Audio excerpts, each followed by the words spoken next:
আসসালামু আলাইকুম ওয়া রাহমাতুল্লাহি ওয়া বারাকাতুহু। প্রিয় ইমানদার ভাইয়েরা, ইসলামের খুঁটি হচ্ছে ৫টি। এই ৫টি খুঁটির মধ্যে অন্যতম হচ্ছে একটি রোজা। সুতরাং রোজা গুরুত্বপূর্ণ ইবাদত। রোজাদারের সম্মান আল্লাহ তাআলা অনেক বাড়িয়ে দিয়েছেন। এই রোজাদারগণের সুবিধার্থে আল্লাহ রাব্বুল আলামিন অনেক ব্যবস্থা রেখেছেন। বিশ্বনবী জনাব মুহাম্মদ রাসূলুল্লাহ সাল্লাল্লাহু আলাইহি ওয়াসাল্লাম বলেছেন, রমজান মাস আসলে আসমানের দরজাসমূহ খুলে দেওয়া হয়,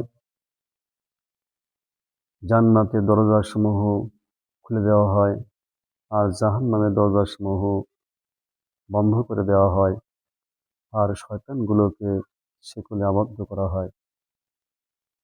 রোজাদারের জন্য কি সুবিধা আল্লাহ রাব্বুল আলামিন রেখেছেন এবং কত দয়া রোজাদার বান্দার জন্য আল্লাহ রাব্বুল আলামিন করেন।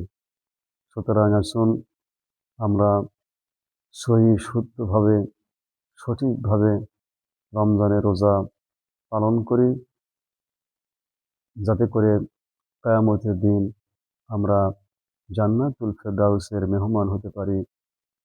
আসসালামু আলাইকুম ওয়া রাহমাতুল্লাহি ওয়া বারাকাতুহু।